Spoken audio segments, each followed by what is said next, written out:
Peter. I'm working for Granite, especially in the field of waste-to-energy technologies. And I want to introduce our newest technology, our test machine for converting plastic waste into diesel. And maybe I show you the material. This is the kind of material we are working with. This is paper and mixed plastic waste. This is in future that what we are treating, but for setting the machine into operation, we have here a standard mixture out of polypropylene, polyethylene, polystyrol, ABS, and so we know exactly what we are feeding, because we want to make mass balances, energy balances, and so on. The system is very special. What you see here is the feeding. You have a conveyor.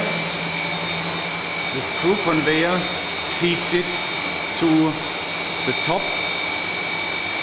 where the plastic is compressed, because you want to get the air out. And it is flushed by nitrogen. You see the nitrogen tanks here, as to have totally inert material inside of the system. So you have security and no explosive problems. The next step is, because you have to wash that material, and when you wash it you have water in the plastic. And with that we do not want to have the water inside of the melting. So we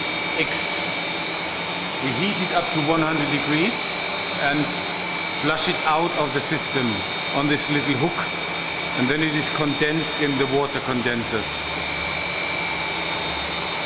Also, that is always flushed with nitrogen. Then you heat it up on this long, up to 300 degrees, as to melt the plastic.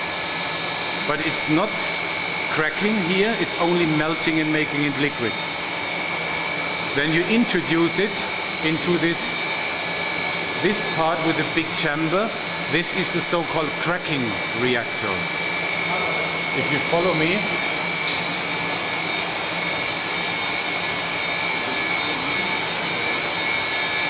the molten plastic is transported by a screw conveyor into the crack reactor, and with the outside spirals transported upwards to the column, to the distillation column. We use internal spirals because any kind of cracking process cracks the molecules with the long chains and creates carbon. And the carbon has a tendency to build up a layer on the wall, and that's why we're cleaning it always with the spirals, so you have no layers on the wall. And that's the carbon coming from the depolymerization. And you let it out at this system. This is the outlet system, and this is pure carbon with a little bit of tar in it, because the tar is also not evaporating. You can reuse it for the furnace? You can use it. It's really burning. Then what you see here, this is an emergency exit. If something happens, the system could be emptied in 30 seconds. Full automatic. So we have no risk. If you follow me, the gases are going into the distillation tower, where they are liquefied again. Because here it is fully gas. Here you produce it in a liquid. Only on top of the liquid the gas goes to the partial condenser. And that's one very unique thing with the system. The partial condenser makes all carbohydrates longer than 24 carbon atoms to condense and flow back into the reactor. When they are longer, then they are cracked until they are short enough to pass over the reactor. Then these which are passing are condensed in a spray cooler with 30 degrees Celsius. So having only C24, the big advantage is that this is a diesel characteristic. The chain should not be longer than 24 carbon atoms.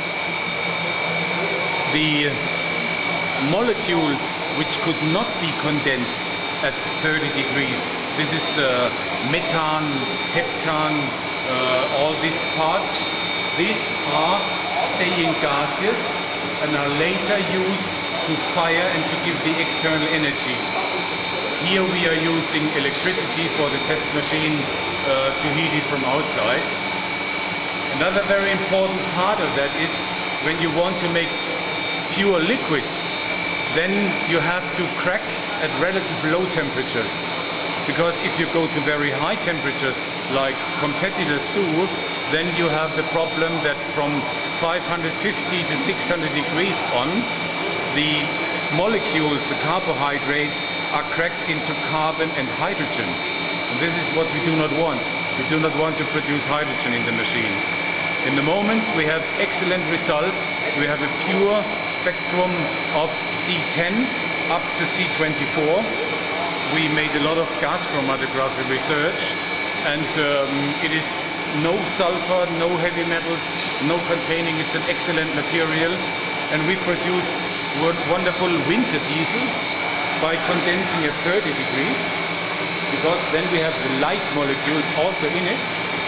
And when we want to make summer diesel, we are raising the temperature up to 60 degrees.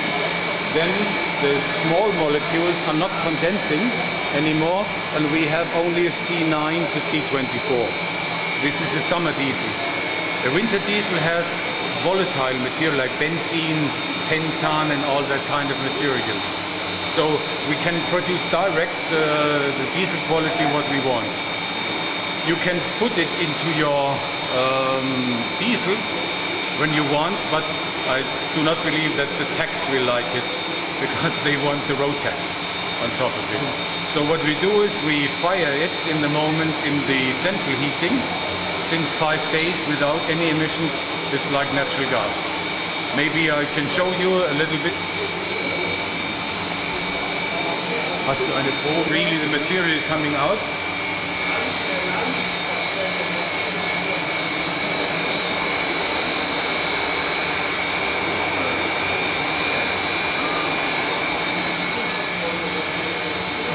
That's a pure diesel liquid, and if you want, it's diesel as a present for our people. And maybe there are a lot of open questions, but one comment: the big machine will make about 3 tons per hour, and the price per liter, the full cost price per liter, will not be more than 40 Rappen or Swiss centime, which is much less than the momentary diesel price. So this would be a very effective method to make money and make our future customers happy. Thank you very much. Thank you. I have one question. What is the capacity right now of this installation? You mean the size? Or it can make maximum 200 kilogram per hour, but we run it in the moment at 50 to 80 kilograms per hour. The reason is we want to change the material, the different types of polymers. That's why we have not a bigger size. Thank you very much.